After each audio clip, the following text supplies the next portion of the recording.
Good morning students, आप सभी का इस सेशन में स्वागत। जैसे कि स्टूडेंट्स कल हमने डिस्कस किया था कंडीशनल सेंटेंसेस, उसमें I described about the uses of if, imaginary sentences. The remaining portion I will discuss today, that is use of unless, use of until, provided and when. तो first student I will take the unless. आप पहले student unless और unless और until,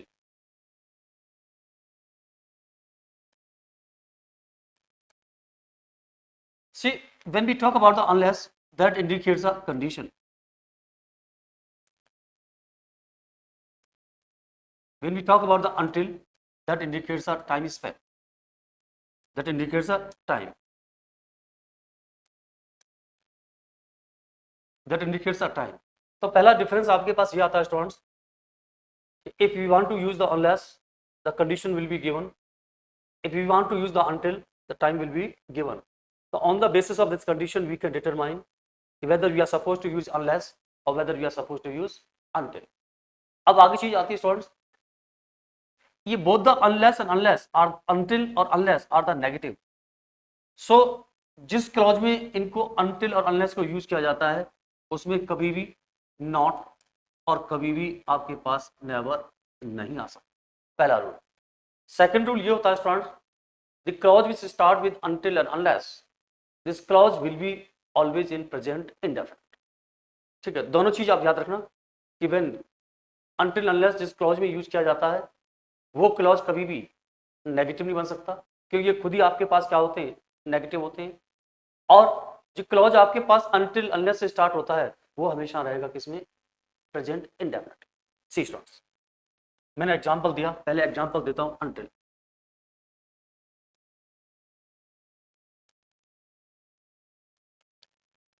wait for me until I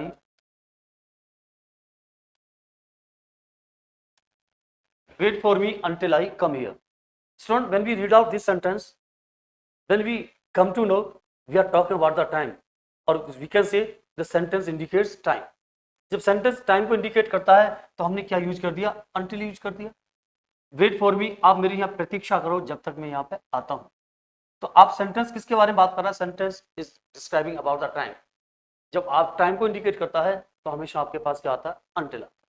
students, next बात करते हैं unless के बारे में। unless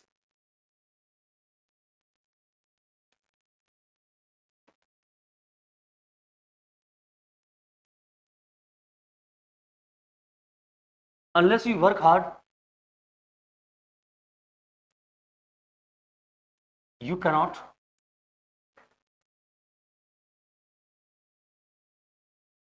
succeed in your exam.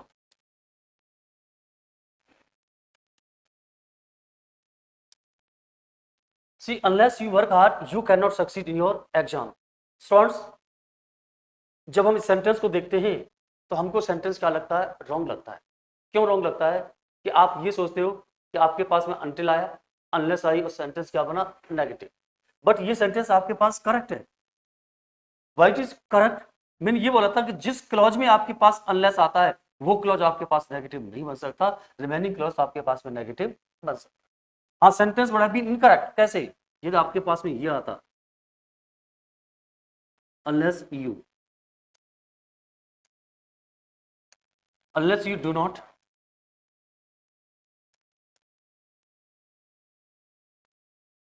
do not work hard,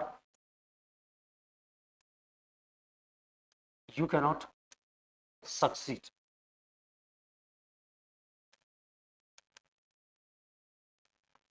You cannot succeed in your। अब स्टूडेंट्स, ये सेंटेंस आपके पास इनकरेक्ट है। व्हाई इट इज इनकरेक्ट, आपने क्या यूज किया, unless। भाई आपके पास में दो क्लॉज है, एक आपके पास कॉमा से पहले और एक कॉमा के बाद में। जो कॉमा से पहले वाला क्लॉज में हमने unless यूज किया है, तो ये क्लॉज आपके पास कभी नेगेटिव नहीं बन सकता, ये तो हमेशा मीनिंग देने के लिए आपके पास नेगेटिव बनाना ही पड़ेगा। सो स्टूडेंट्स, ये दिस सेंटेंस इज इनकरेक्ट, ये आपके पास करेक्ट है। तो याद रखना, इस तरह के क्वेश्चन आपके एग्जामिनेशन में रिपीटेडली पूछे जाते हैं, यूज ऑफ until और unless। पहला डिफरेंस मैंने बताया, until इंडिकेट करता है टाइम को और unless इंडिकेट करता है कंडीशन, पहला डिफरेंस। सेकंड मैंने ये बताया था कि जिस क्लॉज में आपके पास अनटिल और अनलेस यूज किए जाते हैं वो कभी भी आपके पास नेगेटिव नहीं बन सकते. तो I think student the concept must be clear to you. Now next,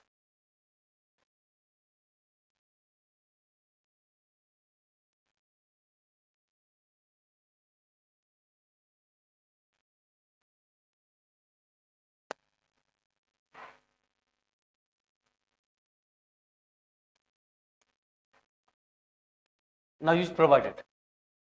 See, provided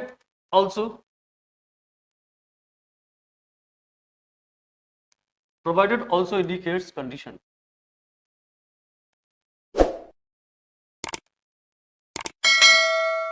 provided हमेशा किसको इंडिकेट करता है? कंडीशन को. ठीक है. और एक चीज स्टूडेंट मैंने आपको कल बताई भी थी और आज भी लिख सकते हो कि अनटिल अनलेस और प्रोवाइडेड से जो कोई भी क्लॉज स्टार्ट होगा वो रहेगा प्रेजेंट इंडेफिनिट. ठीक है. तो हमने बात की, हमने एक एग्जांपल दिया, I will give you my bicycle.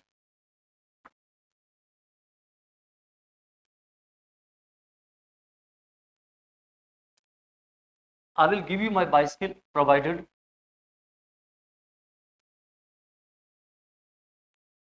will give you my bicycle provided you return it in time. You return it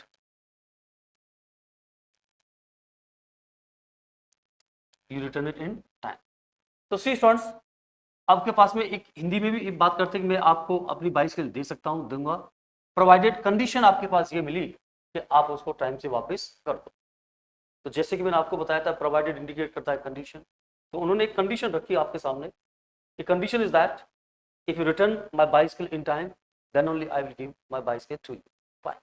तो इसमें ये आता है कि क्वेश्चन के प्रोवाइडर से स्टार्ट होने वाला क्लॉज हमेशा बनेगा प्रेजेंट इंडेफिनिट में, वो कभी फ्यूचर में आपके पास नहीं बन सकता. That was all about the provided. Now will talk about the when. C,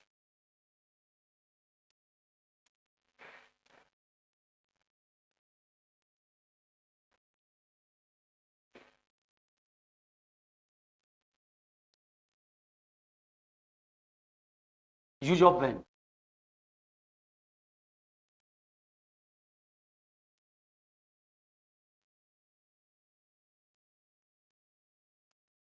I will go there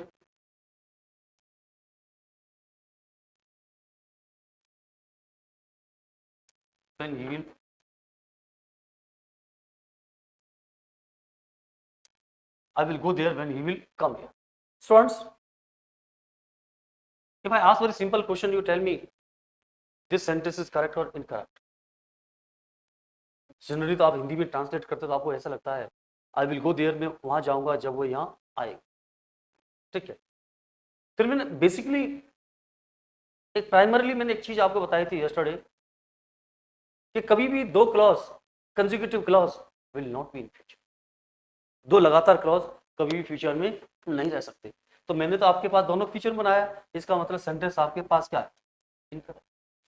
फिर मैंने आपको बताया था कि how we will determine, how we will differentiate कि कौन सा क्लॉज किस में बनेगा, कौन सा क्लॉज किस में बनेगा.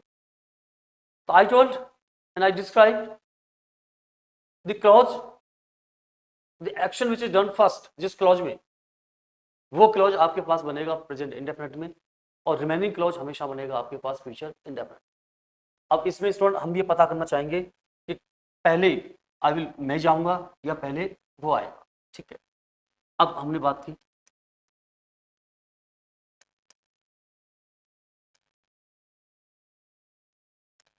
I will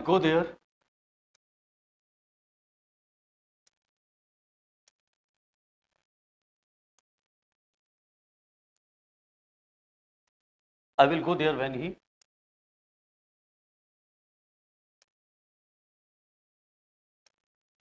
now see student, now sentence becomes correct. I will go there when he comes. Even यदि when आपके पास स्टार्टिंग में होता तो भी आपके पास ये बनता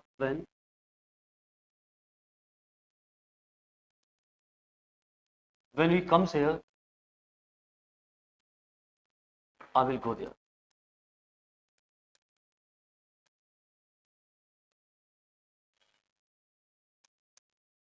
I will go there. अब स्टूडेंट मैं जैसे आपको बताना चाह रहा था, if you people are not able to differentiate which action was done first, in which action was done second, so for avoiding this perplexity, you must remember the clause which start with conjunction. Repeat once more. The clause which start with the conjunction must be in present indefinite. तो हमको अब action से कोई लेना देना नहीं है. ये क्लॉज किससे स्टार्ट हुआ? when से, बना दिया प्रेजेंट इंडेफिनिट. ये क्लॉज किससे स्टार्ट हुआ? when से, तो बना दिया प्रेजेंट इंडेफिनिट. तो कभी भी ये दिक्कत आती है स्टूडेंट्स, तो आप इसको डिटरमाइन कर सकते हो. तो clause which start with the conjunction must be in present indefinite. लिख लो स्टूडेंट्स.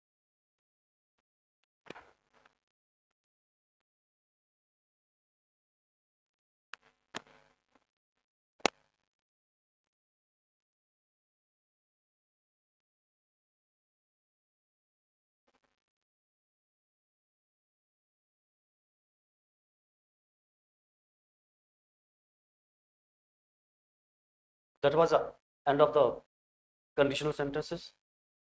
कल भी डिस्कस किया था, आज भी डिस्कस किया, ये आपके पास, और इससे बाहर कभी भी क्वेश्चन आपके पास नहीं आएगा और नहीं बनता.